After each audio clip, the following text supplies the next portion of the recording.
अरविंद सावंत यांचं आगमन झालेलं आहे। अरविंद सावंत यांना मी एक सामान्य शिवसैनिक म्हणजे माझ्याप्रमाणेच ते शिवसेनेचा नेता इथपर्यंत त्यांचा प्रवास मी जवळून पाहिलेला आहे।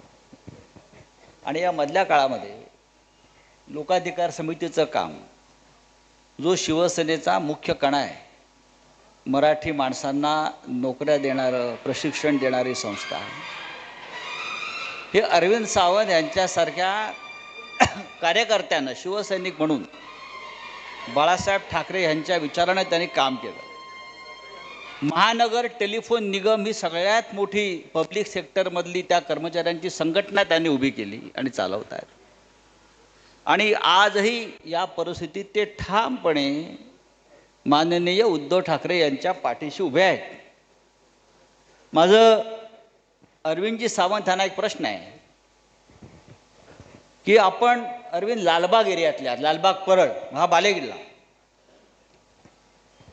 तुम्हाला शिवसेनेचं वेड कसं लागलं? एक शिवसैनिक म्हणून तुम्हाला काम सुरू करावं हे कधी वाटू लागलं? पहिल्यांदा वंदनीय हिंदू हृदय सम्राट शिवसेना प्रमुख श्रीमान बाळासाहेब चंद्रकांतजी खैरे यांचं आगमन झालंय। वंदनीय हिंदू हृदय सम्राट शिवसेना प्रमुख श्रीमान बाळासाहेब ठाकरे यांना अभिवादन करतो। आदरणीय उद्धवजी ठाकरे साहेब शिवसेनेचे पक्षप्रमुख यांना मानाचा मुजराही करतो। आणि माझ्या आयुष्यातला विलक्षण प्रकार आहे हा। एक संपादक आपली मुलाखत घेतो याच्यासारखा विलक्षण प्रकार। आणि संजय राऊत साहेबांना मी स्वतः लोकसत्तेमध्ये ते लोकप्रवेद लिहायचे तेव्हा मी आणि नामबंगळावर आम्ही लोकसत्तेत जायचो। पण आज त्यांनी जुनी आठवण विचारली। साहेब, राऊतसाहेब 66 साली शिवसेना निर्माण झाली तेव्हा 9वीला होतो मी, आणि 68 साली 11वीला, तेव्हा आमची 11वी ICC होती।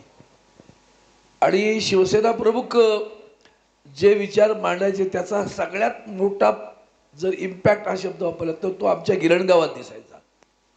आणि गिरणगाव असं धगधगलेलं असायचं, तर आम्हाला शाळेतल्यापेक्षा इकडेच लक्ष लागायला लागलं सारखं। आणि मग साहेबांची सभा कुठेही असू द्या, त्यातल्या त्यात थोडेसे ज्येष्ठ शिवसैनिक असे त्याच्यावर जात राहायचं।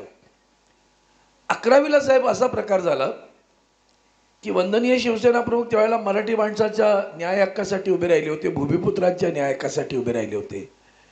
आणि 60 साली झालेला महाराष्ट्र, 66 साली झालेली त्या महाराष्ट्रातील मराठी माणसाची अधोगती किंवा त्याला येणारे अडथळे हे त्यांनी बरोबर हेरले होते।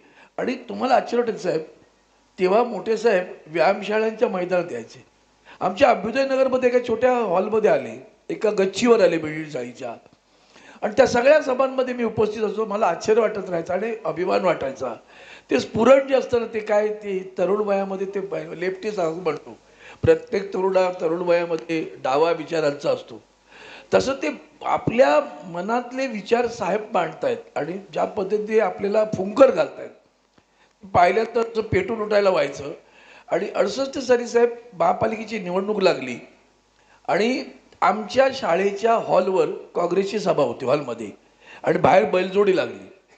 शाळेतला थोडा एक हुशार विद्यार्थी, तर शिरोडकर शाळेमध्ये एक हुशार विद्यार्थ्यांना आपला अभ्यासक्रम संपल्यानंतर मग अभ्यास कुठे करायचा, तर शाळेतले वर्ग उघडून द्यायचे। 5-6 पहिली मुलं असायची, त्या वर्गात आम्ही अभ्यास करायचो। खाली काँग्रेसची सभा सुरू झाल्यावर आम्हाला काही चैन पडेना, आणि साहेब आम्ही वर्गातून वरून घोषणा दिल्या, शिवसेना जिंदाबाद। त्या घोषणा दिल्याबरोबर काय त्या दिवशी काही झालं नाही, दुसऱ्या दिवशी मुख्याध्यापकांनी बोलवून घेतलं। माझ्यावर एक सीताराम वाघेरकर नावाचा, जे विठ्ठल चव्हाण राहतात शिवडेला परळला, त्याच्या समोरच्या बिल्डिंगमध्ये राहायचा, त्याचं नाव सीताराम ऑर्केस्ट्रा काढलेला, तो सॅक्झोफोन चांगला वाजवायचा। शेवटचा दिवस होता शाळेचे असे, आणि मुख्याध्यापक होते आमचे HD गावकर। त्यांनी झोडझोड हो आम्हाला, जय महाराष्ट्र केला, वरून शिवसेना जिंदाबाद केलं। म्हणजे ते जे फटके बसले, शिवसैनिक हा स्वातंत्र्य सैनिक पण आहेत आणि फटके खाल्लेले आहेत या महाराष्ट्रासाठी। त्या स्काउटची ती रशी असते ना शिटीची, ती रशी आणि एक वेताची खडी, घरी जाऊन सांगायची हिंमत कोणाची, मारलं का, तर शिवसेना जिंदाबाद म्हणतो, का तर वंदनीय शिवसेना बाळासाहेब ठाकरे म्हणतो। त्या दिवस त्या दगडाची मूर्ती झाली आणि तो शिवसैनिक झाला। नाही, हे अरविंद सावंत यांना मी हे यासाठी विचारलं की शिवसेना स्थापन होताना शिवसेना स्थापन होताना मुंबईसारख्या महाराष्ट्राच्या राजधानीत काय परिस्थिती होती आणि त्यावेळच्या शिवसैनिकांनी यांनी तर फटके खाल्ले, अनेकांनी गोळ्या खाल्लेल्या आहेत, पटके खाल्ले गवास भोगलेले आहेत. तर हे यासाठी आपल्याला समजायला हवं की इथे जे बसले आहेत ते उगाच बसलेले नाहीत.